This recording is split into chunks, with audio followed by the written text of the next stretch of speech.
పాట సంఖ్య పెద్ద పాటల పుస్తకంలో 625, పాత పాటల పుస్తకంలో 612. పల్లవరపు కొండలపైన ప్రభు చూపిన దర్శనమందు.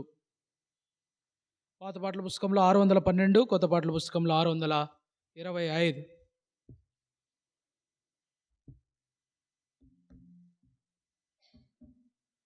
పల్లవరపు కొండలపైన ప్రభు చూపిన దర్శనమందు, పౌలుకు చూపిన రీతి పరలోక సంగ దర్శనమందు, పౌలుకు చూపిన రీతి పరలోక సంగ దర్శనమందు, తొలి ప్రేమ కలిగి అందరము బలి అయిన క్రీస్తును ప్రకటించి, తొలి ప్రేమ కలిగి అందరము బలి అయిన క్రీస్తును ప్రకటించి, మారాను పోలిన శ్రమలున్న కానాను పురముకు చేరుదము. మారాను పోలిన శ్రమలున్న కానాను పురముకు చేరుదము. పల్లవరపు కొండలపైన ప్రభు చూపిన దర్శనమందు, అపోస్తలుల బోధ సహవాసము ప్రభు బల్ల ప్రార్థన జీవితము సంగ దర్శన ముక్కుమూల, అపోస్తలుల బోధ సహవాసము ప్రార్థన జీవితము సంగ దర్శన ముక్కుమూల, ఈ ఆత్మీయ లంగరులను కలిగి కొనసాగెదము తుఫానులలో. ఈ ఆత్మీయ లంగరులను కలిగి ఈ పాప సముద్రము దాటెదము. పల్లవరము కొండలపైన ప్రభు చూపిన దర్శన, పౌలుకు చూపిన రీతి పరలోక సంగ విశ్వాసము ప్రేమ నిరీక్షణ నిలచునిలా, అపకారము మాని డంబమును విడచెదము. విశ్వాసము ప్రేమ నిరీక్షణ నిలచునిలా, అపకారము మాని డంబమును విడచెదము. సోదర ప్రేమ లేనిచో వ్యర్థులము మనమీ లోకములో. సోదర ప్రేమ లేనిచో మ్రోగెడి తాళము వలె నుండెదము. పల్లవరము కొండలపైన ప్రభు చూపిన దర్శనం, పల్ల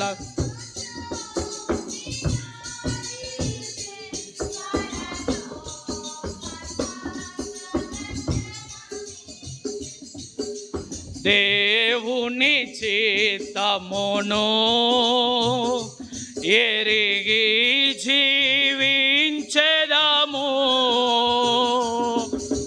ప్రభు చిత్తము కొరకు చెల్లించెదము క్రయము. దేవుని చిత్తముకు ఎరిగి జీవించెదము. ప్రభు చిత్తము కొరకు చెల్లించెదం క్రయము. దేవాని చిత్తము నెరవేర్చ మాకెంతో సంతోషము.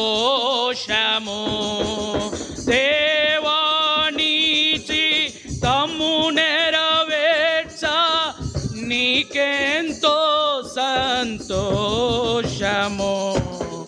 పల్లవరము కొండల పైన ప్రభు చూపిన దర్శనమందు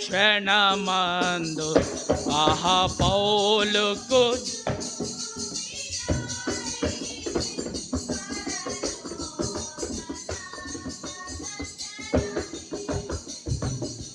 దేవుని మందిరము ప్రేమించెదమెల్లప్పుడు.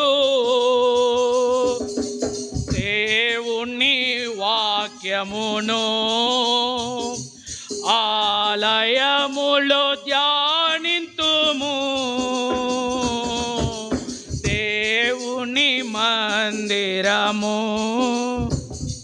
ప్రేమించెదమెల్లప్పుడు. దేవుని వాక్యము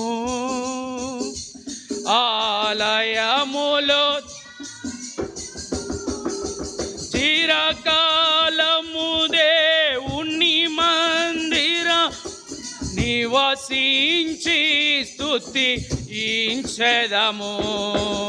చిరకాలము దేవుని మందిర తేజో మహిమలు వసించెదము. పల్లవరపు కొండల పైన ప్రభు చూపిన దర్శనమందు పౌలుకు చూపినారి.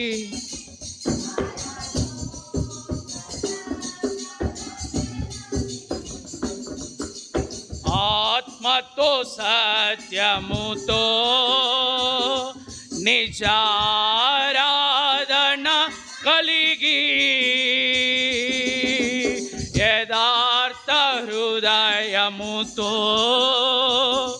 మంచి సాక్ష్యమును కలిగి ఆత్మతో సత్యముతో నిజారాధన కలిగి యథార్థ హృదయముతో మంచి సాక్ష్యమును కలిగి పెదవుల పదముల కాదని మన హృదయములను అర్పించెదము. పెదవుల పదముల కాదని హెబ్రోను ప్రభుని కొని యాడెదము. పల్లవరపు కొండలపై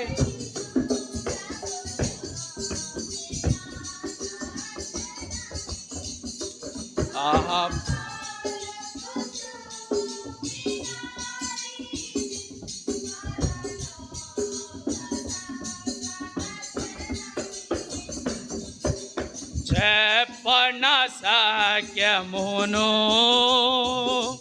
మహిమాయుక్తమునైనా సంతోషము కలిగి సువార్తను చాటెదము.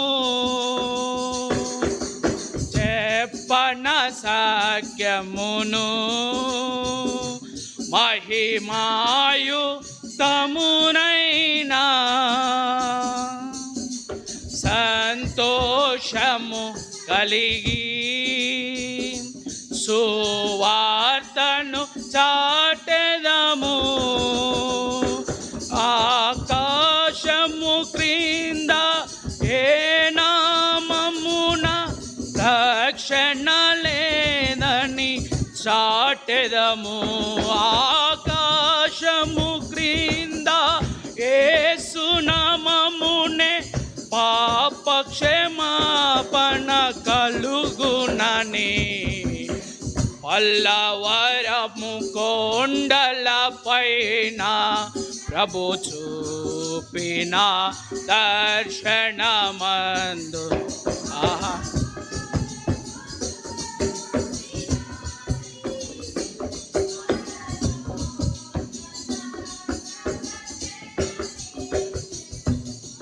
పేరున పిలచితివి నీ దాసుని సేవకై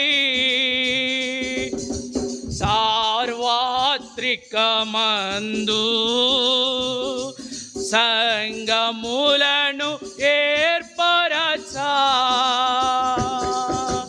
పేరున పిలచితివి నీ దాసుని సేవకై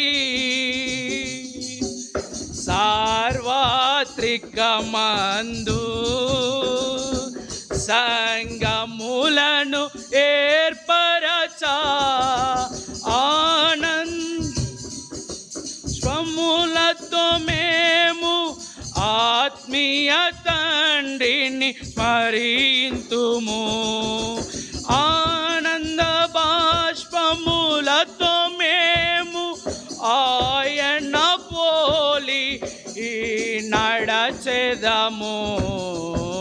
పల్లవరము కొండల పైన ప్రభు చూపిన దర్శనమందు.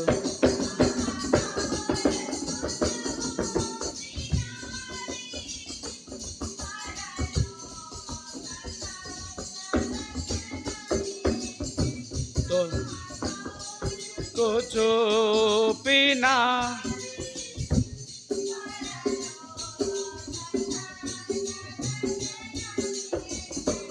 తొలి ప్రేమ కలిగి అందరము బలి అయిన క్రీస్తును ప్రకటించి.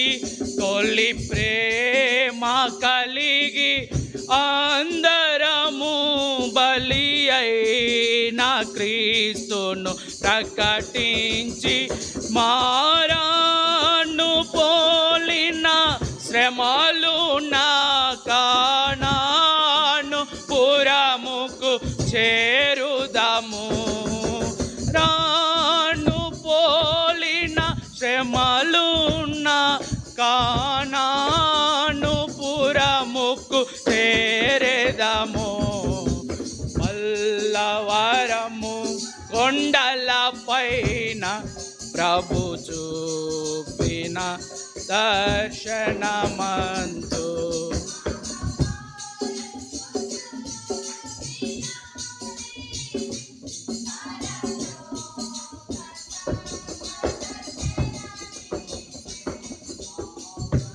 లోకు చూపిన రీతి పరలోక సంగ దర్శనమిచ్చే.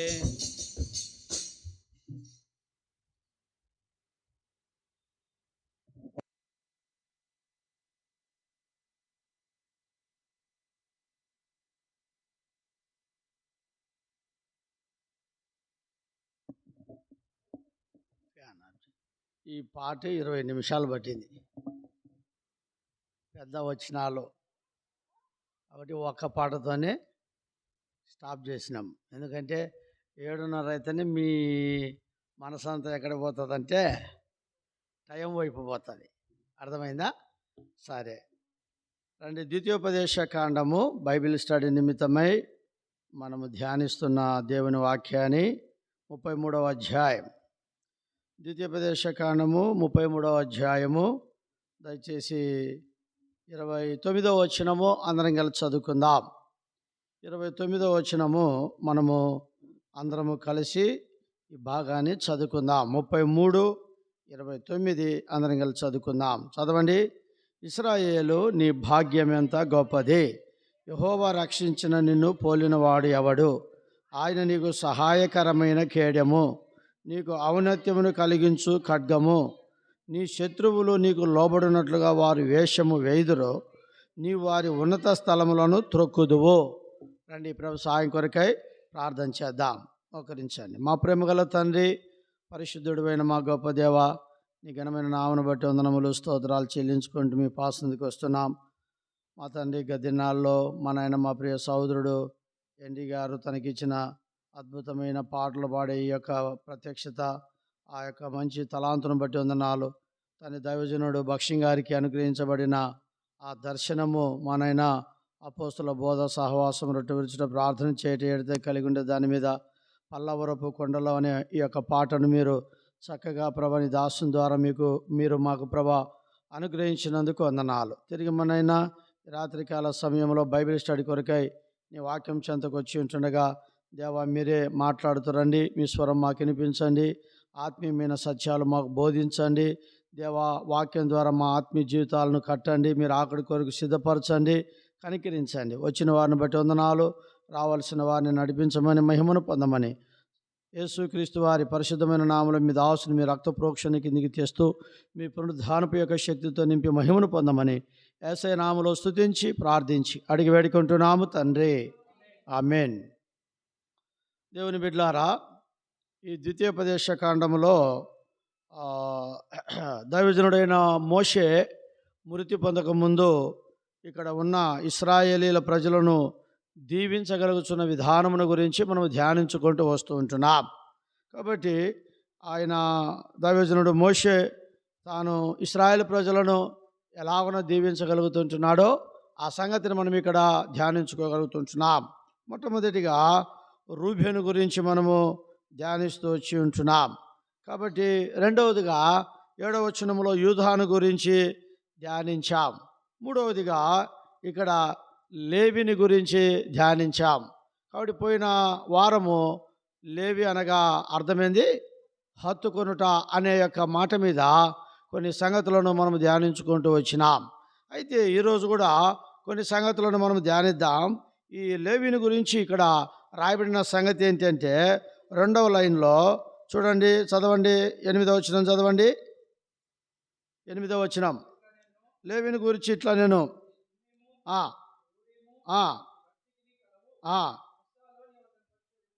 చాలు. కాబట్టి ఇక్కడ ఒక మాట ఉంది, లేవిని గురించి ఇట్లా నేను దైవజనుడైన మోషే ఏమంటున్నాడు? నీ తుమ్మీము, నీ ఊరీము, నీ భక్తునికి కలవు అనే మాట ఉంది ఇక్కడ.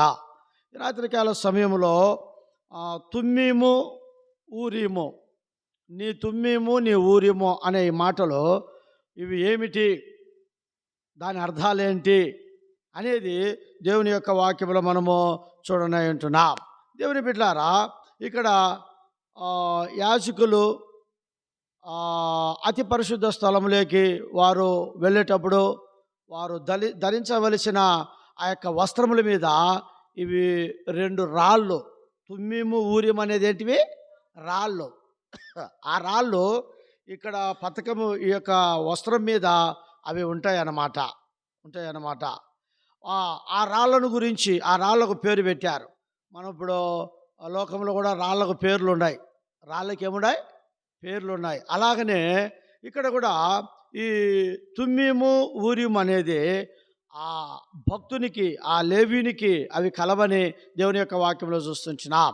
దేవుని బిడ్డలారా, ఇక్కడ తుమ్మీము అంటే అర్థమైంది, ఊరీము అంటే అర్థమైంది అనేది మనం స్పష్టంగా దేవుని యొక్క వాక్యంలో చూస్తాం. తుమ్మీము అంటే ఏంటంటే సంపూర్ణత అని అర్థం. తుమ్మీము అంటే సంపూర్ణత అని అర్థం. ఆ తర్వాత ఇంకోటి ఏంది? ఊరీము. ఊరీము అంటే దీపము అని అర్థం. దీపము అని అర్థం. కాబట్టి గుర్తుపెట్టుకుందాం. కాబట్టి ఈ యొక్క ఇవి రెండు రాళ్ళు దేనికి సాదృశ్యమైనటువంటి ఆ, దేవుని యొక్క చిత్తమును కనుగొనేదానికి ఈ రెండు రాళ్ళు యాజకులకు ఉపయోగపడుతున్నాయి. బాగినాల ఈ రెండు రాళ్ళు దేనికి ఉపయోగం చెప్పండి? దేనికి సాదృశ్యంగా ఉన్నాయి?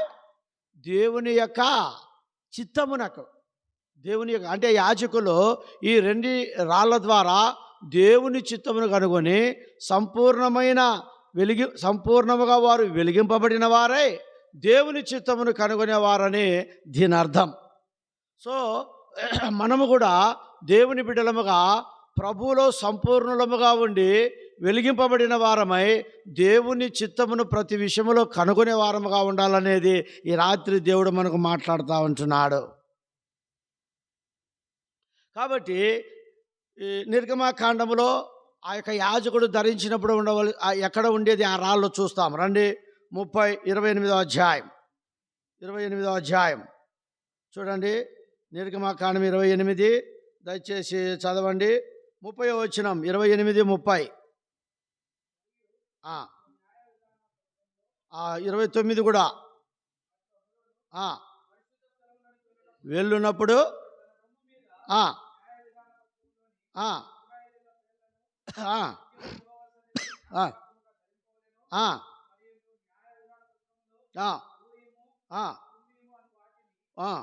ఉంచవలెను.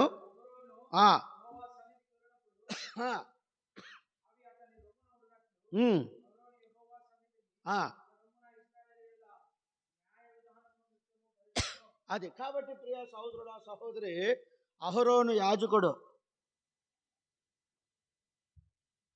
దేవుని యొక్క పరిశుద్ధ స్థలంలోకి తాను వెళ్ళినప్పుడు తన యొక్క రొమ్మున ఈ యొక్క న్యాయ విధకమైన పథకములో ఊరీము తుమ్మీము అను వాటిని ఉంచవలెను అనే మాట మనం ఇక్కడ చూస్తుంటున్నాం.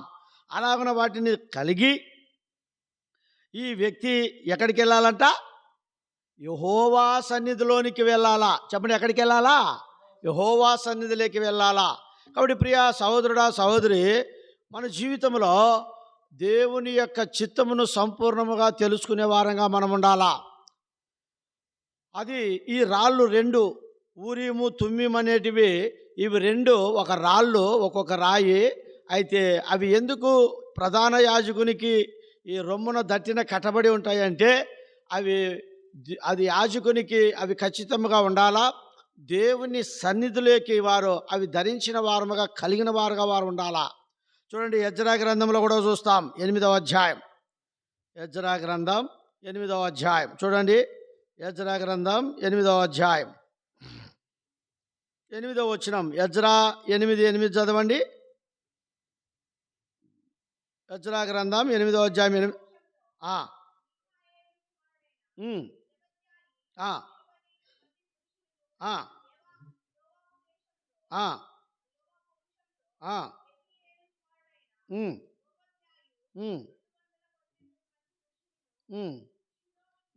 క్షమించాలి నాయన, లేవీ కాండం క్షమించాలా. లేవీ కాండము 8వ అధ్యాయము 8వ వచనం. లేవీ కాండము 8వ అధ్యాయం 8వ వచనం చదవండి. 8:8. ఆ పథకములో ఊరీము తుమ్మీమును వాటిని ఉంచి అని మనం ఇక్కడ చూస్తున్నాం. అంటే ఇక్కడ కూడా మనము అంటే ఒక యాజకుడు తాను వెళ్ళవలసిన ఆ పరిశుద్ధ స్థలములోకి ఇవి రెండు రాళ్లను కలిగి వెళ్ళేవాడుగా ఉండాలనేది మనం చూస్తుంటున్నాం. కాబట్టి తుమ్మీము అంటే అర్థమైంది సంపూర్ణత, ఆ ఊరీము అంటే వెలిగించుట, లేకపోతే దీపము వెలిగింపబడుట అని అర్థం. అంటే ఇప్పుడు బాగా గుర్తుపెట్టుకుందాం, మనము ఒకప్పుడు లోకములో ఎక్కడున్నాం? చీకట్లో ఉన్నాం. బాగా చీకట్లో ఉన్నాం. అయితే దేవుడు మనల్ని ఎక్కడికి తీసుకొని వచ్చినాడు? వెలుగులోనికి తీసుకొని వచ్చినాడు. కాబట్టి వెలుగులోనికి తీసుకొని వచ్చినాడు. మన జీవితము వెలుగు కూడా ఎట్లుండాలంటే సంపూర్ణంగా ఉండాలా. ఇప్పుడు చెప్పండి, ఒకవేళ డిమ్ముగా వెలుగుతూ ఉందనుకోండి, అది మంచి సంపూర్ణతకు గుర్తా? ఏం డిమ్ముగా వెలుగుతుందంటే కారణము కరెంటు లో. ఓకే, అదొక పాయింట్. లో కరెంటు బాగుండేది అనుకో, డిమ్ముగానే ఉంటుంది లైట్. అప్పుడు ఆహా! ఆ యొక్క బ్యాటరీ దాని టైం అయిపోయినప్పుడు అదేమవుతుంది? డిమ్ అవుతుంది. అదొక పాయింట్ కరెక్టు. ఇంకొకటి కరుడు కట్టింటుంది అనేది నిజమే. బల్బుకు అంతా కరుడు కట్టిందనుకో అప్పుడు సంపూర్ణంగా కూడా ఎలగదు. ఇవన్నీ మనకు సాదృశ్యాలు అన్నమాట. బాగా వినండి. ఇప్పుడు మనం కరుడు కట్టామనుకో, వాడు ఎంత చెప్పినా ఇన్నరానైనా కరుడు కట్టినోడు అంటారు. అర్థమైందా? అంతే. ఇంకా ఏమి మనము సంపూర్ణముగా కాంతిగా కనబడదాము, గుర్తుపెట్టుకోండి.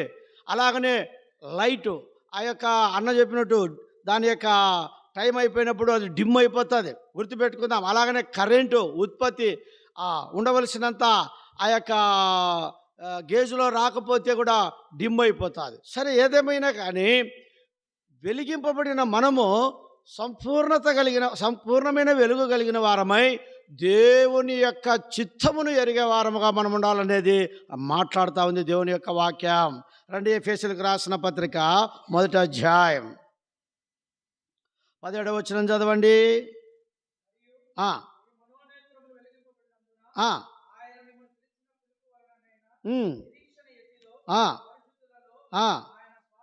చాలు. కాబట్టి ఇక్కడ మనకు ఫస్ట్లోనే ఉంది, ఏమి రాయబడిందంటే, మరియు మీ మనోనేత్రములు వెలిగింపబడినందున. అంటే మనోనేత్రాలు అప్పుడు వెలిగింపబడినందున అంటే అప్పుడు ఏమన్నాడు అర్థం? గుడ్డితనం. Very good. గుడ్డితనం ఎట్టొచ్చింది? పాపము ద్వారా. ఇహలోక దేవత వారి మనోనేత్రాలను ఏం కలగజేసింది? గుడ్డితనము కలగజేసింది. నా మనో నేత్రము తెరచి నా కఠిన హృదయమును మార్చి నా మనో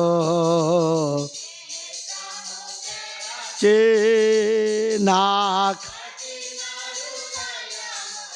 మార్చి అంధకారములో నేనుండా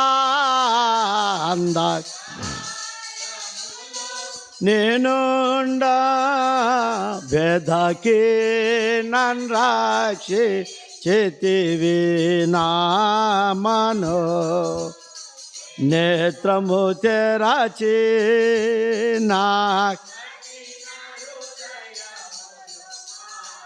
కాబట్టి మీ మనోనేత్రములు వెలిగించబడినందున దేవుడు మన కఠిన హృదయాన్ని మార్చేసి మన హృదయములను వెలిగించి మన మనోనేత్రములను వెలిగించి ఆ తర్వాత సంపూర్ణముగా దేవుని చిత్తమును ఎరిగేవారుగా దేవుడు మనల్ని చేశాడు. అయితే ఈ వెలుగు ఎవరికి? రోమీయులకు రాసిన పత్రిక 2వ అధ్యాయం. ఈ వెలుగు ఎవరికి? చూడండి, 2వ అధ్యాయం 20వ వచనం, 2:20 చదవండి. చీకటిలో ఉండు వారికి వెలుగును, బుద్ధిహీనులకు శిక్షకుడును, బాలురకు ఉపాయుధుడునై ఉన్నావని కావా. కాబట్టి ఎంత అద్భుతమైన మాట చూడండి. ఏం రాయబడిందండి ఇక్కడ? చీకటిలో ఉండు వారికి ఏందంట? వెలుగు. కాబట్టి ఒకప్పుడు మనం ఎక్కడ ఉంటూ వచ్చినాం? చీకటిలో ఉంటూ వచ్చినాం. చీకటిలో ఉన్న వారికి మనకు వెలుగునిచ్చాడు. కాబట్టి వెలిగించబడిన వారం. మనము నిర్గమాకాండంలోకి వెళితే అక్కడ ఒక విచిత్రమైనది కనబడుతుంది. ఏంది తెలుసా? ఐగుప్తు వారింట్లో చీకటి, ఇజ్రాయేల్ వారింట్లో వెలుగు. అరే, ఇది చూడండి. ఇప్పుడు వీధులు ఉంటాయనుకోండి, ఇట్లా మనకు ఒక ఇండ్లు ఎదురు ఉంది. ఇప్పుడు అదొక ఇండ్లు, ఇది ఒక ఇండ్లు. ఇది ఇజ్రాయేలీలది, ఇది ఐగుప్తులది. ఐగుప్తు ఇంట్లోనేమో చీకటి అంట, ఇజ్రాయేల్ ఇంట్లోనేమో. రండి, నిర్గమాకాండం 10వ అధ్యాయం 23వ వచనం, 10:23. 3 దినములు ఒకరినొకడు కనుగొనలేదు.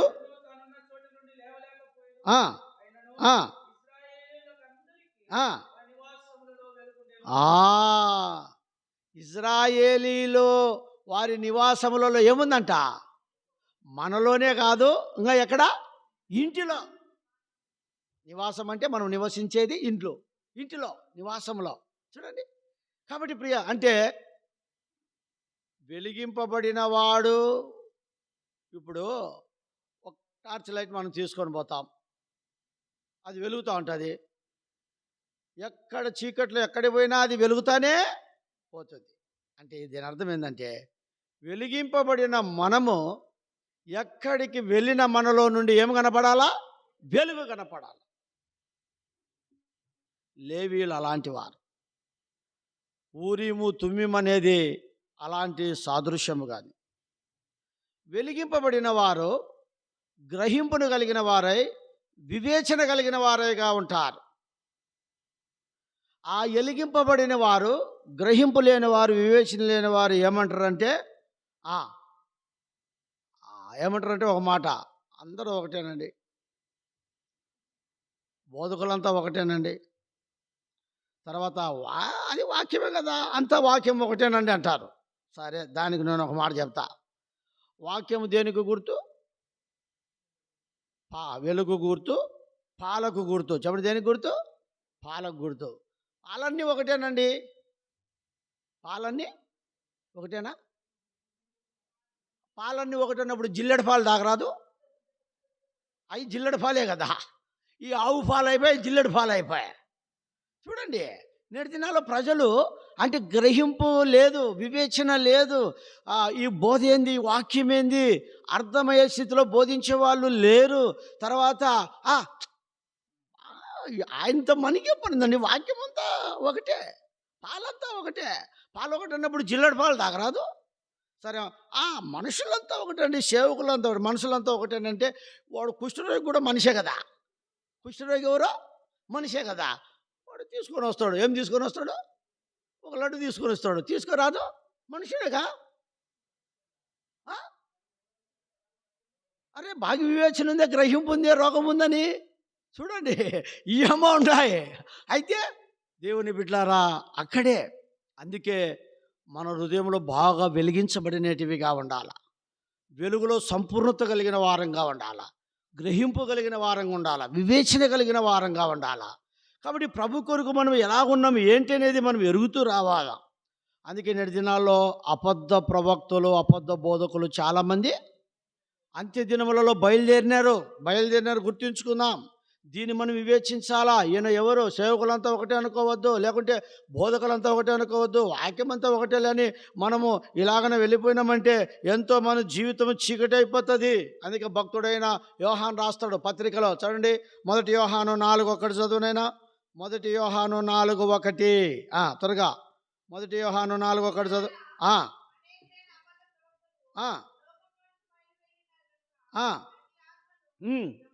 నమ్మక పరీక్షించుడి. అనేకులైన అబద్ధ ప్రవక్తలు లోకములోనికి ఏమవుతున్నారంట? బయలు వెళుతూ ఉన్నారు. ఒక ఆమె ఏం చేసిందంటే, అక్కడ ఏదో ఆ ప్రాంతము, అది ఆ ఊరు నాకు రాలి ఏంటండి అంటూ ఉంటారు అంతంగా. రాజమండ్రి ఆ సైడు. ఆమె ఏమైతే, ఆమె పాటలు కట్టిందంట. అంత బాగా పాట పాడుతూ ఎగురుతుంది, డ్యాన్స్ చేస్తుంది. ముసుగు లేదు, గిసుగు లేదు. ప్రసన్న బోల్డ్ అనే ఆమె నెంబర్ తీసుకున్నా నేను. ఆమె నెంబర్ తీసుకొని ఫోన్ చేసిన. ఫోన్ చేస్తే, ఏమమ్మా సిస్టర్ బాగున్నారా? Praise Lord. Praise Lord brother, దేవుడు మీకు మంచి తలాంతి ఇచ్చినాడు సిస్టర్. మంచి ఈ డ్యాన్స్ అనేది ఒక మానుకోవాలి సిస్టర్ అంటే. దావీదు నాట్యం ఆడలేదు, ఏం బెదర్ అంటుంది. దావీదు ఏమాలే, నాట్యం ఆడలేదంట. నీ పాసుగులా ప్రతి పాటకు ఇవి వేసుకుంటూ చూడండి ఎట్లుందో పరిస్థితి. ఏం పర్లేదండి, మనం లోపల బాగుంటే ఏం పర్వాలేదు, పైకి ఎట్టునే పర్వాలేదంట. లోపల బాగుంటే చాలు, పైకి ఎట్టునే పర్వాలేదు బ్రదర్. ఇలాంటి లేకుంటే ఎన్నో బోధలు, ఎన్నో తప్పుడు యొక్క మార్గాలు మనసులను దేవునిలో నుండి, ఆత్మీయత నుండి తప్పించుటకై ఇలాంటి పరిస్థితులు వచ్చినప్పుడు మనం వెలిగింపబడిన వారమై సంపూర్ణముగా గ్రహింపు, వివేచన చాలా అవసరం. లేకుంటే మనము, అందుకే ఇక్కడ ఏమంటున్నాడు, ఏమంటున్నాడు అండి? ఆయా ఆత్మలు దేవుని సంబంధమైనవో కావో ఏం చేయమన్నాడు? అది ప్రతి ఆత్మను కూడా ఏమద్దన్నాడు?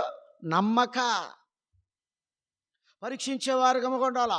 సమస్తమైనది పరీక్షించి చేపట్టండి. రండి, తెస్సలోనికలు రాసిన మొదటి పత్రిక 5వ అధ్యాయం. తెస్సలోనికలకు రాసిన మొదటి పత్రిక 5వ అధ్యాయం చదవండి. 20-21 20-21. ఆ, ఆ, ఆ, ఆ, ఆ. సమస్తమును పరీక్షించి మేలైన దానిని చేపట్టండి. మేలైన చేపట్టండి. ప్రియ సహోదరుడా, సహోదరి, జ్ఞాపకం చేసుకుందాం. మన యొక్క సహవాసంలోనే ఓ సహోదరుడు వాక్యం చెప్తున్నాడు. వాక్యం చెప్తూ కొన్ని తప్పు చెప్తున్నాడు. పెద్ద సంఘంలోనే ఆయన హైదరాబాద్ నుండి వచ్చాడు. నేను వింటా నాకు ఆత్మ అది తట్టినప్పుడు నేను మళ్ళీ వెళ్ళి చెప్పిన. ఆయన ఎంత పెద్దవాడైనా నాకేం లేదు. నేను చెప్పిన, బ్రదర్ మీరేంది ఈ వాక్యం ఇట్లా చెప్పినారు ఇది ఇట్లా కదా, మీరు ఎట్లా చెప్తారు అది అనే లోపల ఆయన అంత ఐఎమ్ సారీ బ్రదర్ అన్నాడు. ఐఎమ్ సారీ బ్రదర్ అని అన్నాడు. అంటే ఏం కావాలో మనకు? వివేచన, గ్రహింపు, పరీక్షించాలా. దేవుని యొక్క వాక్యము ఎట్లా రాయబడింది, ఎందుకు రాయబడింది, ఏ సందర్భం రాయబడింది, ఇది మన జీవితంలో ఎంతైనా అవసరం దేవుని బిడ్డలారా. ఎందుకంటే నేడు అంత్య దినాల్లో అనేక మంది బోధకులకు తక్కువ లేకుండా ఎక్కువైపోయినారు. కాబట్టి ఊరిము తిమ్ముము అనే 2 రాళ్ళు యాజకుని పతకము మీద ఆ యొక్క రొమ్ము మీద ఉండేది. ఏంటికి అవి అంటే దేవుని యొక్క చిత్తమును కనుగొనేటివి. ప్రధాన యాజకుడు దేవుని చిత్తాన్ని సంపూర్ణంగా పరీక్షించి మేలైనది చేతపట్టి ఆ ప్రకారంగా జీవించగలుగుతూ రావాలనేది ఈ రాత్రి దేవుడు మనతో మాట్లాడుతూ ఉంటున్నాడు. సో ఇప్పుడు ఈ 2 రాళ్ళు దేవుని చిత్తమును కనుగొనేటివి ప్రధాన యాజకునికి ఇవ్వబడింది. మేమైనా దేవుని పరిచర్య ఇష్టంగా చేసేదానికి లేదు. ప్రభు దగ్గర ప్రార్థన చేయాలా. ప్రభా, ఈ వాక్యం చెప్పాలంటే ఏంది, లేదంటే ఈ దేవుని మందిరంలో పరిచర్య ఎట్లా చేయాలా, లేకుంటే పలాని హాలిడేస్ వస్తే ఏం మీటింగులు పెట్టాలా, ఎవరు ఎక్కడ ఏంటి అనేది ప్రతిదీ దేవుని యొక్క సన్నిధిలోకి వెళ్ళకముందు దేవుని యొక్క చిత్తమును గ్రహించిన వారమై, ఎరిగిన వారమై మనం వెళుతూ రావాలా. ఈనాడు చాలామంది ఈ లోకంలో ఉన్న ప్రతి వ్యక్తి ఏమంటున్నారు? ప్రతిదానికి దేవుని చిత్తం అని చెప్పుకుంటూ వెళుతుంటున్నారు. సరే, మంచిదే, కాదనడంలే. దేవుని చిత్తము చేయాలా, మనం కాదనడంలే. దేవుని చిత్తము చేయాలా. అయితే ఈ దేవుని చిత్తం అంటే ఏంటి? గ్లాస్ అంటాం, గ్లాసులో ఉండేది నీళ్ళు అంటాం, దీని మీద మూత అంటాం. దేవుని చిత్తం అంటే ఏంటి అనేది కూడా మన జీవితంలో ఎంతో తెలుసుకోవాలా. చాలా సందర్భాల్లో ఇది మాట్లాడుతూ ఉంటారు. ప్రభు చిత్తం అయితే ఆ మాట పలకాల్సిందే, దేవుని చిత్తం అనేది పలకాల్సిందే. సో ఆ దేవుని చిత్తం ఏంటి? రాత్రి కాలంలో కొన్ని సంగతులు దాని గురించి ధ్యానించుకుందాం. ప్రతి విషయంలో ఇది అవసరం.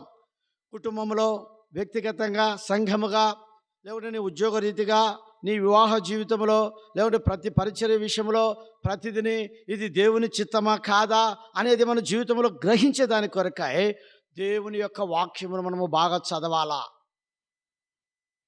దేవుని చిత్తమును రకరకాలుగా బైబిల్ గ్రంథంలో పరిశుద్ధాత్మ దేవుడు రాయించగలుగుతూ వచ్చింటున్నాడు. నెంబర్ 1, వాక్యము ద్వారా దేవుని యొక్క చిత్తాన్ని మనము కనుగొనవచ్చు. నెంబర్ 2, ప్రార్థనలో మనం ఉండడం ద్వారా దేవుని చిత్తాన్ని మనం కనుగొనవచ్చు. నెంబర్ 3, వాక్యము బోధిస్తుంటున్నప్పుడు నువ్వు దేవుని చిత్తమును చేసేదాని కొరకై ఆ యొక్క బోధ ద్వారా కూడా దేవుని యొక్క చిత్తమును మనం కనుగొనవచ్చు. బైబిల్లో ఇట్లా ఉన్నాయన్నమాట. సో ఈ రాత్రికాల సమయంలో దేవుని చిత్తము అంటే ఏమిటి చూద్దామా. దేవుని చిత్తం అంటే ఏమిటి అంటే ఊరిము తుమ్మిము అనే ఈ 2 రాళ్ళు ఆ ప్రధాన యాజకునికి ఇవ్వబడ్డాయి. అవి వారు రొమ్మును ధరించి యెహోవా సన్నిధిలోకి వెళ్ళి దైవ చిత్తానుసారముగా దేవుని యొక్క సేవ చేయాలా, దైవ చిత్తానుసారంగా పరిచర్య చేయాలా. ఇది ఎంతో మన జీవితంలో అవసరం అనేది పరిశుద్ధాత్మ దేవుడు మాట్లాడుతుంటున్నాడు. కాబట్టి ఇప్పుడు మొదటిది దేవుని చిత్తము అనగా ఏమిటి అనేది మనం చూద్దాం. రండి, మత్తయి రాసిన సువార్త 12వ అధ్యాయం 50వ వచనం చూడండి. 12:50. ఆ, ఉమ్, ఉమ్, ఉమ్, ఆ, ఆ. అది కాబట్టి ఇక్కడ రాయబడుతుంది, తన శిష్యుల వైపు చేయి చాపి, ఇదిగో నా తల్లియు నా సహోదరులను, పరలోకమందున నా తండ్రి చిత్తము చొప్పున చేయవాడే నా సహోదరుడు నా సహోదరియు నా తల్లి. ఎవరు చెప్తున్నారు ఈ మాట? యేసు ప్రభు. ఎక్కడి నుంచి చెప్తున్నాడు? సిలువలో నుండి చెప్తున్నాడు. తల్లి అయినా కూడా, సహోదరుడైనా కూడా, సహోదరి అయినా కూడా, ఇంకెవరైనా కూడా దేవుని తండ్రి యొక్క చిత్తము చేయాలి. కాబట్టి మొట్టమొదటిది ఇది ఏంటంటే, క్రీస్తునందు నీవు నేను విశ్వాసం ఉంచిన వారం తండ్రి యొక్క చిత్తమును చేయాలా. నేడు సంఘాలలో సేవకులైన వారు, పెద్దలైన వారు, విశ్వాసులైన వారు, లేకుంటే ప్రభుని అంగీకరించిన నేను, నీవు, మనమందరము మన యొక్క చిత్తము, మన యొక్క ఇష్టము, మన యొక్క ఉద్దేశములు, మన యొక్క తలంపులు, మన యొక్క ఆలోచనలు, మన యొక్క ప్రణాళికలు చేయడం ద్వారా ఎంతో నష్టం.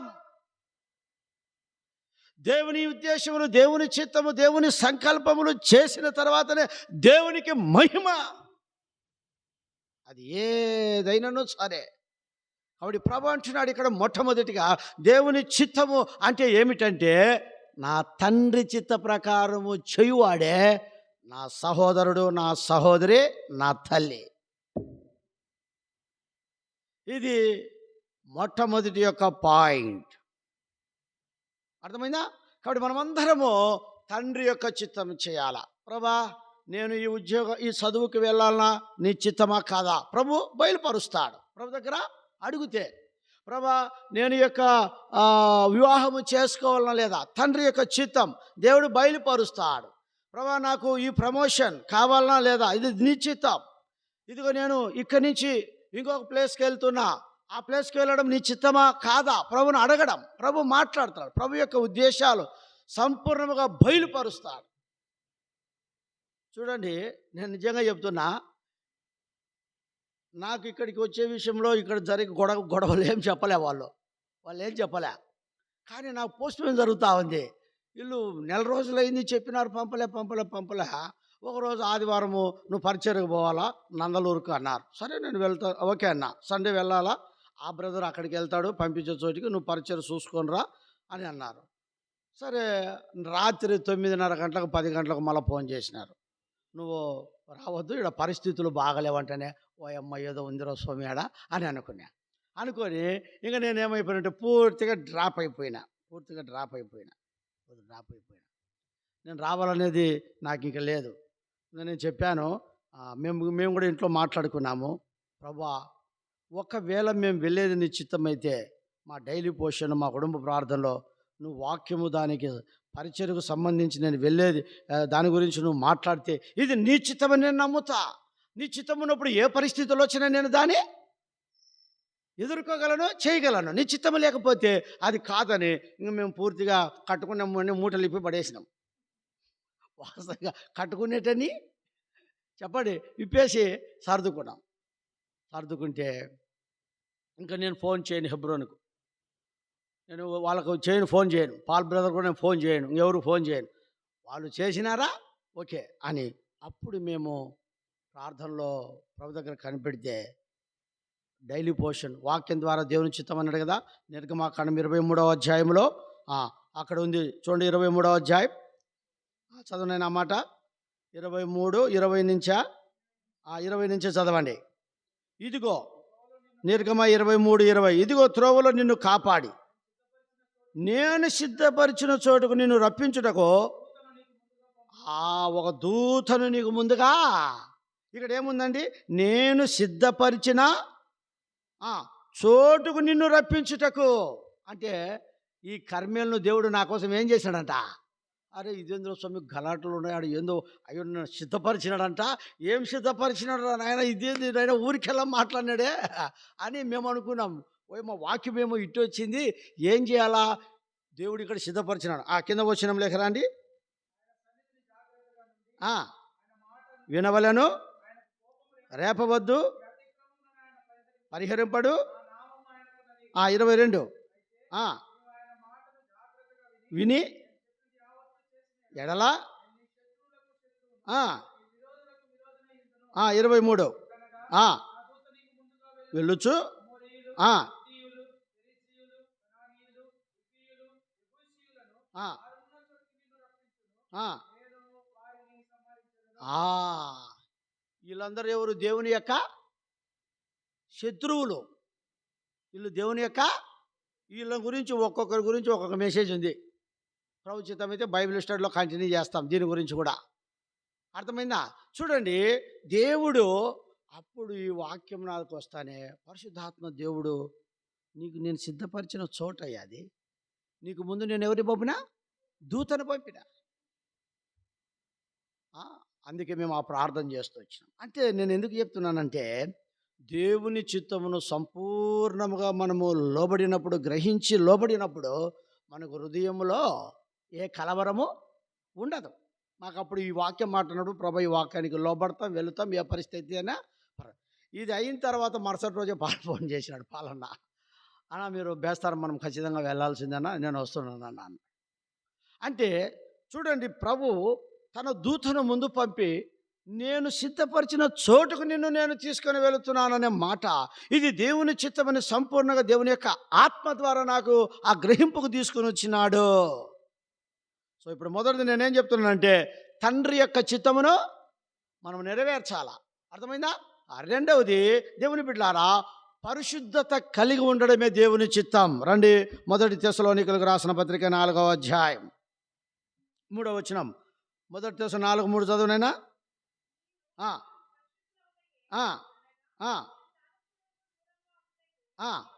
అది ఏంది దేవుని చిత్తము చెప్పండి? మీరు పరిశుద్ధులొకటే దేవుని చిత్తం, మీరు జారత్వమునకు దూరముగా ఉండుట. ఎప్పుడు మనము లోకమునకు, పాపమునకు మనను అపవిత్రపరిచే ప్రతి దానికి మనము దూరముగా ఉంటామో, అప్పుడు మనం ఎట్లుంటాం? పరిశుద్ధంగా ఉంటాం. ఇప్పుడు వర్షం పడింది, బాగా బురదైంది, మనం పోతూ ఉంటాం, వెహికల్ వస్తుంది, ఒక లారీ వస్తుంది, రానిలే ఏం కాదులే అని బట్టి తెల్లగుడ్డలు వేసుకొని పోతుంటాం. నా పరిస్థితి అదే. ఇంట్లో గలాట, ఏం గలాట అంటే, నువ్వు తాగిన వాళ్ళ కన్నా అద్భుతంగా మా ఫోన్ వచ్చావు బాగుంటుంది. ఏమంటే ఇక తెల్లగుడ్డలు వేసుకుంటే, ఈరోజు ఒక సేవకుడు చెప్పిన, ఆ సేవకుడు కాదు, ఒక సంఘ పెద్ద మామూలుగా ఒంటిమిట్టలో ప్రభాకర్ అన్న నాకు బాగా ఫ్రెండు ఫోన్ చేసినాడు.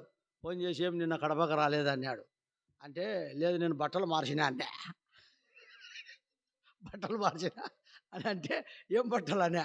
తెల్లగుడ్డలు నువ్వు వేసుకో, నల్లగుడ్డలు నేను వేసుకుంటా అన్నా. ఎందుకనంటే ఆయనకు అర్థమైంది అన్నమాట.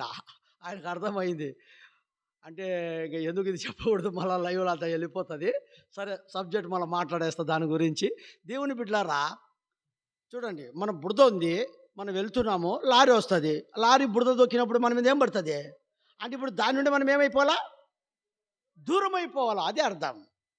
ఈ బురద, లారీ ఒక వెహికల్ వస్తుంది, అది తొక్కితే ఆ బురద మన మీద పడుతుంది, ఈ వైట్ షర్ట్ అంతా మట్టి అయిపోతుంది, మురికి అయిపోతుంది, అపవిత్రం అయిపోతుంది. దూరం ఆడొస్తున్నా కానీ దూరం వెళ్ళిపోవాలా. అది జారత్వమునకు, పాపమునకు మన జీవితాన్ని ఏది అపవిత్రపరుస్తుందో, ఏ తలంపులు, ఏ ఆలోచనలు, ఏ చూపులు, లేకుంటే ఏ మాటలు, ఏ వైఖరి, ప్రియ సహోదరుడా, సహోదరి, ఇది దేవుని చిత్తం. పరిశుద్ధులొకటే దేవుని చిత్తం. మొదటిది తండ్రి చిత్తము చేయాలి. రెండవది పరిశుద్ధులొకటే దేవుని చిత్తం. మూడవది 2 పేతురు రాసిన పత్రిక 3వ అధ్యాయం. రండి, 2 పేతురు రాసిన పత్రిక 3వ అధ్యాయం చదువునైనా త్వరగా. 3వ అధ్యాయం 9వ వచనం. 3:9.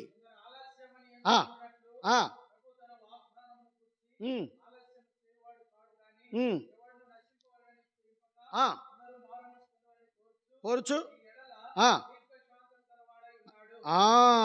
కాబట్టి దేవుని యొక్క ఉద్దేశము, సంకల్పం ఏంటంటే అందరూ ఏం పొందాలా?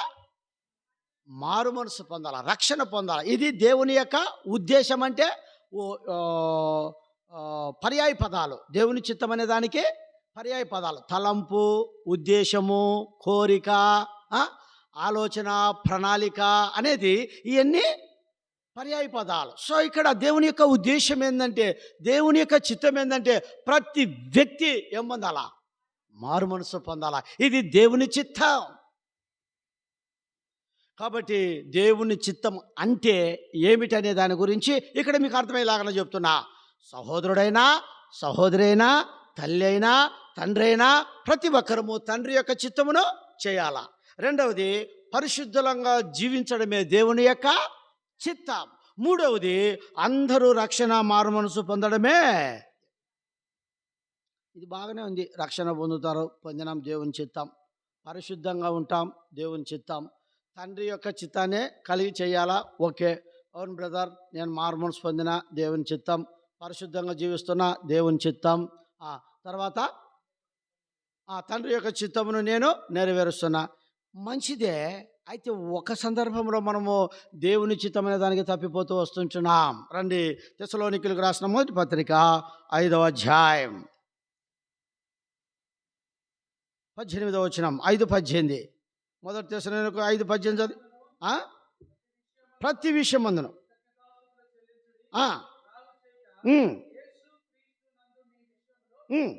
అది ప్రతి విషయంలో దేవునికి ఏం చేయాలా? చెల్లించాలా?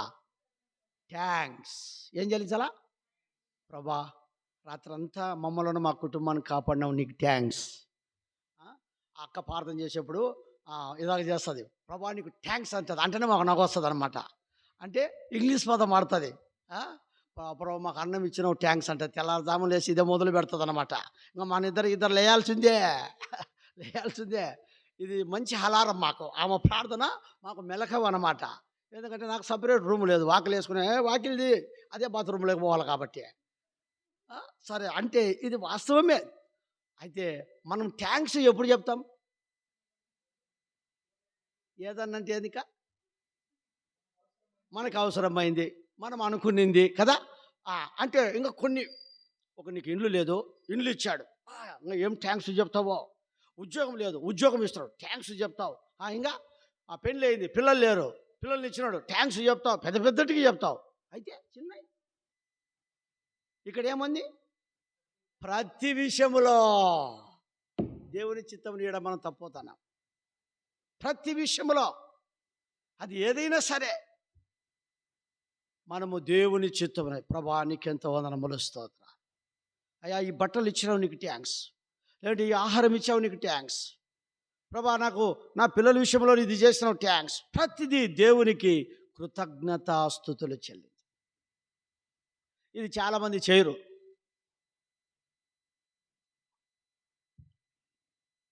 తిరుపతిలో ఒక ఆయన ఉన్నాడు, ఆయన పేరు సిఐ రాజన్న ఏదో ఉంది, ఆయన పేరు సిఐ, పోలీస్ డిపార్ట్మెంట్లో ఆయన ఉన్నాడు తిరుపతిలో. మేము ఆ బ్రాంచ్లో ఉన్నాం, సదుములో ఉన్నాం, 8 ఏళ్ళు సేవ చేసినాం. ఆయన ఫోన్ చేశాడు, మీ మీద సంఘ పెద్ద ఆయన సిఐ. ఆ పాకాల మందిరం అంతా ఆయనే కష్టపడి ప్రయాసపడి అక్కడ ఉద్యోగం తెలుసు కదమ్మా నీకు, ఆమె తెలియదులే, వాళ్ళ భర్తకు తెలిసింటుంది. ఆయన చనిపోయినాడు, ప్రభులో ఉన్నాడు. యెరూషలేం ప్రార్థన మందిరం. ఫోన్ చేసిన, బ్రదర్ స్తుతి కుడికి ఉంది బ్రదర్, కృతజ్ఞత కుడిక, మీరు రావాలా బ్రదర్ అన్నాడు. సరే అని నేను అక్క పోయినాం. పోతే ఎంట్రన్స్లో ఉన్నాడు. ప్రేయర్ బ్రదర్, థ్యాంక్స్ బ్రదర్ అంటే, ఏం బ్రదర్ ఎందుకు కానీ స్తుతి కుడికి అడుగుతాం కదా, స్తుతి కుడికి ఎందుకంటే భార్య బాత్రూంలో పడి కాలు ఇరిగినందుకు పెట్టినాడు. ఎవరన్నా పెడతాడా? భార్య బాత్రూంలో కింద పడి కాలు మక్కి ఇరిగి కట్టుకొని ఉంది, స్తుతి కుడికి పెట్టినాడు. చూడండి, మళ్ళీ ఆడ చేస్తారు వల్ల వాస్తవం అండి, పెట్టిండు. మళ్ళీ రెండోసారి పెట్టాడు. నేను అనుకుని మళ్ళీ ఇంకోటి ఏందో జరిగిందిరా స్వామి అనుకునే. రెండోసారి పిలిచినాడు, మళ్ళీ కృతజ్ఞత కొడుకు ఏందో ఇది ఉందిరా, మళ్ళీ వెరైటీగానే ఉంది, మనం మళ్ళీ పోవాలని పోయినాం. పోతే కొడుకు 10th క్లాస్ ఫెయిల్ అయినందుకు పెట్టాడు. నిజమండి. ఇప్పుడు వాళ్ళ కొడుకు సేవ చేస్తున్నాడు హైదరాబాద్లో, విక్టర్ అని. ప్రతిదానికి దేవునికి ఏం చేయాలా? కాలిరుగు ముక్కు బగులు ఏమైనా కానీ థ్యాంక్స్ ప్రభా ఇచ్చినవాడు అట్లా అది చెప్పాం. అందుకే ఈ విషయంలో మనం ఏమైపోతామా? దేవుని చిత్తము చేయడం లేదు. చూడు ఎంత చక్కగా దేవుని యొక్క వాక్యం ఉందో. కాబట్టి దేవుని చిత్తము అంటే ఏమిటంటే, మొదటిది తండ్రి చిత్తమును చేయాలా, రెండవది పరిశుద్ధంగా జీవించడమే దేవుని చిత్తము, మూడవది మారు మనసు పొందడమే దేవుని చిత్తము, నాలుగవది ప్రతి విషయంలో దేవునికి ఏం చెప్పాలా? రాత్రికాల సమయంలో గమనించుదాం. కాబట్టి దేవుని బిడ్డలారా, ఇది ఎంత అవసరం మన జీవితంలో. కాబట్టి ఈ రాత్రికాల సమయంలో ఊరీము తుమ్మీము అనే ఈ 2 రాళ్ళు ఆ యొక్క దైవ ప్రధాన యాజకునికి ఆ యొక్క వస్త్రం మీద ఉండే ఆ రాళ్ళు చెక్కిన విధానం ఏమిటంటే దేవుని చిత్తమును కనుగొనేటివి. ఇది మొదట్లోది. రెండవదికి మనం చూస్తే ఇక్కడ ఏముందంటే దేవుని చిత్త ప్రకారముగా మనము ఏమి చేయాలా, దేవుని చిత్త ప్రకారంగా మనము ఏమి చేయాలా, దేవుని చిత్త ప్రకారంగా. రండి, మొదటిది మనం చూసి త్వరగా ముగించుకుందాం. హెబ్రీయులకు రాసిన పత్రిక 10వ అధ్యాయం 10వ వచనం చదవండి నాయన. 10 హెబ్రీ.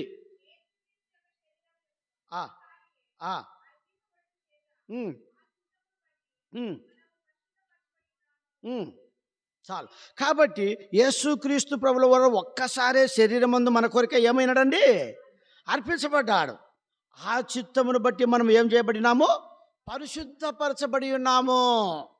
అంటే ఇక్కడ దేవుని చిత్త ప్రకారం మనం ఏమి చేయాలంటే ఒక్కసారి యేసుక్రీస్తు ప్రభుల వారు కలవరి శిలువలో మన కొరకే తన ప్రాణమును అర్పించుకున్నాడు.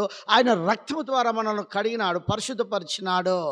ఇంకా ఆ పరిశుద్ధతను మనము కాపాడుకుంటూ ఆ పరిశుద్ధత నుండి అధిక పరిశుద్ధతలోకి మనం వెళుతూ రావాలా. ఎందుకు ఈ పరిశుద్ధత అనేది మన జీవితంలో కలిగి ఉండాలంటే పరిశుద్ధంగా జీవించేదానికి ఒక మంచి ఏమి ఇచ్చాడంటే, ఇప్పుడు మనము బయటికి పోయి వస్తాం, అటు తిరిగి వస్తాం, కాళ్ళకంతా ఏమైంటుంది, దుమ్ము ఉంటుంది. కాబట్టి వెంటనే ముఖానికి కూడా దుమ్ము పడుతుంది. పొద్దునే ఇంటికి వస్తానే కాళ్ళు ముఖం కడుక్కుంటాం, ఎందుకంటే కొంత బాగుండే దాని కొరకాయ.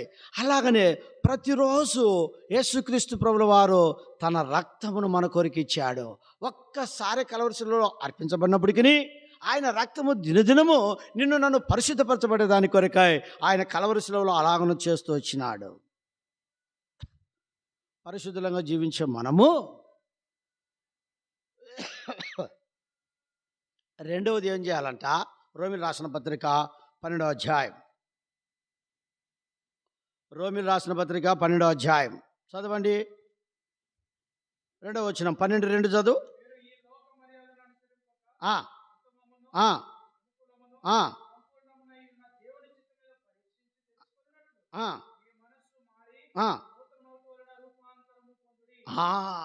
మీరు ఈ లోక మర్యాదను అనుసరింపక అనే మాట మనం ఇక్కడ చూస్తాం. అంటే దేవుని చిత్తము చేయాలి, కానీ ఈ లోక చిత్తము, ఈ లోక మర్యాదను మనం అనుసరించాలి. నేను ఎప్పుడైనా ఇండ్లు ప్రతిష్ట చేయకపోతే అడుగుతా, పాలు పొంగిపెట్టినారా అని.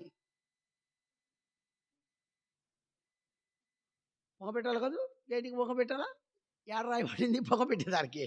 ఏమంటే పొంగి ఉన్నట్టు ఉంటుంది అంత, ఇండ్లు పొంగి ఉన్నట్టు. ఎవడు చెప్పినాడు? అంటే ఈ లోక, నేను పెళ్ళి చేసుకున్నాక దేవుడు గర్భఫలం ఇచ్చినాక వాళ్ళ అక్క ఏం చేసిందంటే ఆ పూలు పండ్లు, అప్పుడు ఇంకా మేము సేవకు రాలే, ఏందో చీర ఇంకా అయ్యి అన్నీ ఎత్తుకొని వచ్చి నేను సరే, నేను అప్పుడు పనికి పోయినా వచ్చిన, బాగుండ వదినమ్మ బాగుంటే ఏమంటే ఏనంటే మీ గర్భం దేవుడు ఇచ్చింటే అని బరుక్కుంటుంది. దేవుడు ఇచ్చినాడు, ఏమి ఈ చీర కట్టుకోవాలంట, ఆ పూలు పెట్టుకోవాలంట, ఆ పండ్లు తినాలంట, అప్పుడు గర్భానికి సెలవంట. నేనేం చెప్పినా, చీర నువ్వే కట్టుకో, పండ్లు నువ్వే తిను, పూలు నువ్వే పెట్టుకొని పొద్దున్న లేచి ఇంటికి పోతున్నామ్మా అన్నే. స్పాసిగా ఉన్నప్పుడే ఈ లోక మర్యాదను అనుసరించకూడదు, దేవుని చిత్తము చేయాలా. అంటే ప్రభు ఎంతో దుఃఖపడతాడు, బాధపడతాడు. చాలామంది పెళ్ళిళ్ళల్లో, చావులలో, ఇంట్లో డెడికేషన్లలో రక్షణ పొంది దేవుని బిడ్డలుగా చేయబడిన వారు మేము రక్షణ పొందడం, మేము మారుమనసు పొందడం చెప్తూ ఆరాధిస్తూ ప్రభు సన్నిధికి వచ్చేవారే నేడు లోక మర్యాదను అనుసరించేవారుగా ఉన్నారు. దేవుని చిత్తమును చేయడం లేదు. మా యొక్క కూతురు పెళ్ళి అయింది, వాళ్ళు తాళి కట్టాలన్నారు. తాళిలే గీలిలే అని చెప్పిన. మా యొక్కండి ఒరే ఎట్లా, ఒరే నీ పెళ్ళి ఎట్టయింది, నీ పెళ్ళి ఎట్టయింది చెప్పు. మా బావ ఒప్పుకున్నాడు. బావ ఒప్పుకుంటే నువ్వేంది, వాళ్ళు ఒప్పుకుంటే ఒప్పుకోమని, లేకపోతే ఇంకొకరు పెళ్ళి చేస్తామన్నా. పెళ్ళి చేసేది నేనే.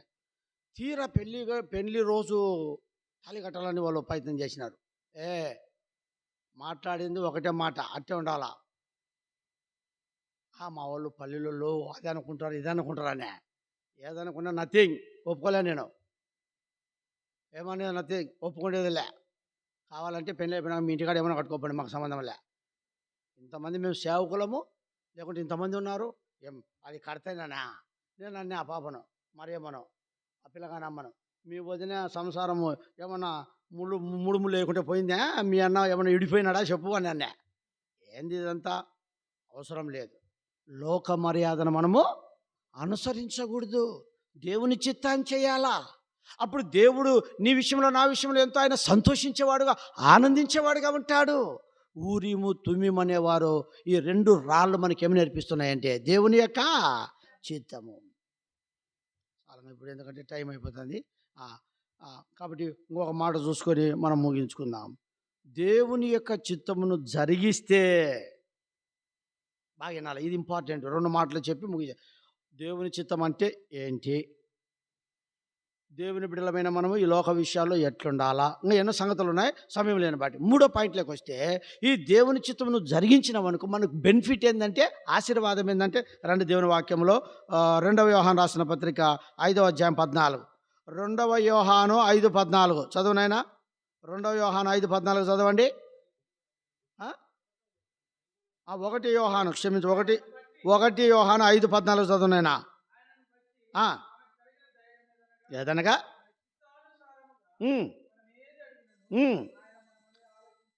అది ఆయన మన మనవి మన ప్రార్థన దేవుడు ఆలకించాలంటే ఆయన చిత్తము చేయాల. ఆయన చిత్తము చేసి మనం ప్రార్థన చేస్తే, ప్రభు అన్నా నేను ఎంత ప్రార్థన చేస్తాను, రాలేదన్నా, నాకు కాలేదన్నా, నాకు ఇవ్వలేదన్నా, నాకు జరగలేదన్నా, దేవుని చిత్తం చేస్తున్నావా, ఇది కావాలా, అది కండిషన్. నీకు ఇది కావాలంటే బంపర్ ఆఫర్. ఏం ఆఫరు? 1 కొంటే 1 ఫ్రీ, 1 కొంటే 1 ఫ్రీ అంటారు చూడండి. ఇప్పుడు ఇంకా పండగ సీజన్లకు అంతా పెట్టినారు. ఇప్పుడు ఎక్కడ చూసిన షాపులలో 1 చీర కొంటే 2 చీరలు అన్నట్టు. అంటే నీవు దేవుని చిత్తం చేస్తే నీవు అడిగిందల్లా దేవుడు నీకు ఇచ్చేస్తాడు, నీ మనవి ఆలకిస్తాడు. అడిగి 1. 2వది మత్తయి రాసిన సువార్త 7వ అధ్యాయం 21 వచనం. మత్తయి 7:21 చదువునైనా. 7:21 మత్తయి, త్వరగా.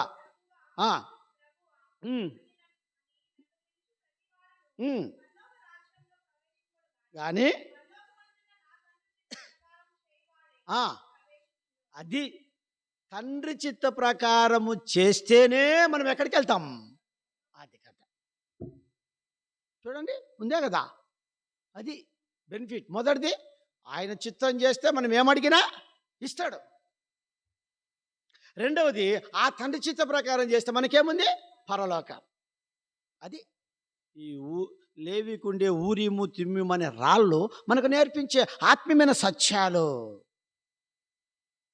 కాబట్టి ప్రభు చిత్తం, నువ్వు లేస్తానే, ప్రభా ఈ దినం నేను ఏం చేయాలా, నేను ఎక్కడికి వెళ్ళాలా, అయ్యా నీ చిత్తం ఏంది, నీ ఉద్దేశం లేని నా కుటుంబం ఎడలా, నా ఎడలా ప్రభు దగ్గర అడగాల, ప్రభు సన్నిధిలో కనిపెట్టాల. అప్పుడు ప్రభు బయలుపరుస్తాడు. నువ్వు అట్లా చేస్తే నువ్వు ప్రార్థన చేసి ఏమడిగినా ఇస్తాడు. 2వది నువ్వు పరలోకములు అంటావు. అంతకంటే ఇంకేం కావాలా? నేను చెప్పింది చెయ్యి, నువ్వు చెప్పింది నేను వింటా, నేను ఆడికి తీసుకుపోను, ఆడికి తీసుకుపోతా. ఎంత సింపుల్ ఇది. నేడు చాలామంది తెలుసుకోలేకపోతున్నారు ప్రభు చిత్తం అంటే. ఓయమ్మ ఏమోనో ఏందో అన్నట్లుగా ఉన్నారు. ఎన్నో సంగతులు ఉన్నాయి ప్రభు చిత్తం చేస్తే మనకు బెనిఫిట్స్, ఆశీర్వాదాలు ఏంటి అనేది సమయ సందర్భం బట్టి మనం సాధించుకుందాం. కాబట్టి ఇంతటితో ద్వితీయోపదేశకాండం 33:8 వచనంలో లేవిని గూర్చి దైవజనుడు ఆశీర్వదించిన ఈ మాటలను మనం ధ్యానించుకుందాం. నెక్స్ట్ ఇంకొకటి ప్రభు చిత్తం అయితే దాని తర్వాత ఇంకొక వ్యక్తి వస్తాడు, ఆయన గురించి మనం ధ్యానించుకుందాం. అట్లో ఊరిము తుమ్మిము సంపూర్ణతకు వెలిగింపబడినటివి. ఇవి 2 రాళ్ళు ప్రధాన యాజకుడు దేవుని చిత్తాన్ని కనుగొని దేవుని యొక్క సేవా పరిచర్య చేయుటకు, అలాగనే యాజకులైన సమూహములేకి మనమందరం, రాజులైన యాజక సమూహములేకి మనమందరం కొత్త నిబంధన ప్రకారము వచ్చినాం. కాబట్టి మనము కూడా ఈ రాళ్ళు నేర్పించే దేవుని చిత్తాన్ని ఎరిగి, నిజమే ప్రభా, ఇన్నిసార్లు నేను నీ చిత్తం చేయకుండా ఎంతెంతో ప్రార్థన చేసిన, అందుకే మాకేం కావట్లేదు, జరగట్లేదు, ఇదిగో నీ చిత్తం ఈ దినం నుంచి చేస్తాం ప్రభా అని ప్రభు చిత్తానికి లోబడి విధేయత చూపిస్తే ప్రభు మనకన్నీ చేస్తాం. అట్లు దేవుడు ఈ రాత్రి కాల సమయంలో చేయనట్లు ప్రభు సహాయపడును గాక. ప్రార్థన చేస్తాం. మోకరించండి. ప్రేమగల తండ్రి, పరిశుద్ధుడైన దేవానికి ఎంతో వందనములు, స్తోత్రాలు. రాత్రికాల బైబిల్ స్టడీలో ద్వితీయోపదేశకాండం 33వ అధ్యాయం మా తండ్రి 29లో ఓ ఇశ్రాయేలుని భాగ్యం ఎంత గొప్పది, యెహోవా రక్షించిన నిన్ను పోలినవాడు ఎవడనే మాట మేము చక్కగా చూడగలుగుతుంటున్నాము నాయనా. దైవజనుడు మోషే ఇశ్రాయేలు ప్రజలను దీవించుతూ ఉన్న విధానమును మేము ఇక్కడ చూస్తుంటున్నాం. ఈరోజు లేవిని గురించి మేము ప్రభు ధ్యానించుకున్నాం. ఊరీము తుమ్మిమును నీ భక్తునికి ఇచ్చినావు అంటున్నావు. అవి రెండు నేర్పించేది మాకు, ఒకటి సంపూర్ణత, ఒకటి వెలిగింపబడినది. వెలిగింపబడిన వారం మేము సంపూర్ణమై దేవుని చిత్తమును కలిగి జీవించాలా, దేవుని చిత్తము కలిగి నడవాలా, దేవుని చిత్తము కలిగి చెయ్యాలా. అనేక సందర్భాల్లో నా వరకు నేను కూడా నా సొంత చిత్తము, నా సొంత ప్రణాళికలు, నా సొంత ఆలోచనలు, నా సొంత పద్ధతులతో వెళ్ళడం ద్వారా నేనేమీ పొందడం లేదు ప్రభా. ఆఖరికి మేము పరలోక రాజ్యంలోనే వెళ్ళలేమంటున్నాడు. అతని మధ్య మీరు మాట్లాడుతూ ప్రభా నన్ను పిలుచువాడు పరలోక రాజ్యంలో ప్రవేశించాడు. పరలోకం యొక్క తండ్రి చిత్త ప్రకారం చేయవాడే ప్రవేశించునని రాయబడింది. నీ చిత్తం చేయకుండా ఎన్నో పర్యాలు మేము ప్రభాని ప్రార్థన చేసిన సందర్భాలు ఉన్నాయి. ప్రభా క్షమించు నాయన. ఈ దినం నుంచి నీ చిత్తమును ఏంటో ఎరిగి జీవించి చేసి ఆ పరలోక రాజ్యమును పొందుటకు కృపను చూపు నాయన. వచ్చిన నీ బిడ్డలందరి కొరకు మేము ప్రార్థిస్తున్నాం. ఆత్మీయంగా వారిని బలపరచండి, మీ చిత్తం చేయుటకు సహాయపడండి. కార్మికుల సంఘమును రాన దినాల్లో ఇంకా ఆత్మీయంగా బలపరచు దేవా. దీపస్తంభమును వెలిగిస్తురా మా తండ్రి, అనేకులను నడిపించు నీ వాక్యం కొరకాయి తండ్రి. నీ సన్నిధిలో ప్రార్థిస్తు నీ బిడ్డలు ఇంటికి వెళుతున్నారు, తోడుగుండు కాపాడమని మీ దయగల హస్తాలకు అప్పగించుకుంటూ తండ్రి, మా సంఘంలో ఉన్న బలహీనలుగా అనారోగ్యాలుగా ఉన్నవారు, అక్కర్లతో ఉన్నవారు అందరి కొరకు మేము ప్రార్థన చేస్తున్నాం. తిరిగి రేపు ఉదయకాలం ప్రార్థన, తిరిగి ఆదివారం పరిచర్య కొరకు నీ బిడ్డలను నడిపించి మహిమను పొందమని మా ప్రభుడు మా రక్షకుడైన యేసుక్రీస్తు వారి అతి పరిశుద్ధమైన నామములో స్తుతించి ప్రార్థించి అడిగి వేడుకుంటున్నాము తండ్రి. ఆమేన్. తండ్రి అయిన దేవుని యొక్క ప్రేమ, ప్రభువైన యేసుక్రీస్తు వారి యొక్క కృపా కనికరము, పరిశుద్ధాత్మ యొక్క దేవుని అన్యోన్య సహవాసం చేరవచ్చిన మనకును సకల పరిశుద్ధులకును ఇక్కడ మోకరించిన వారికి ఇప్పుడు ఎల్లప్పుడూ సదాకాలము దేవుడు మనకు తోడై ఉండి తన చిత్తమును జరిగించున్నట్లు దేవుడు మనకు సహాయపడును గాక. ఆమేన్.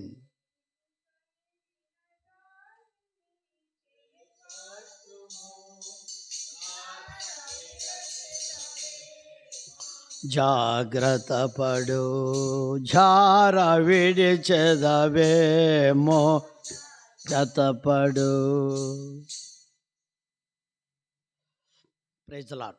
ప్రభునామన మీకు అందరికీ వందనాలండి.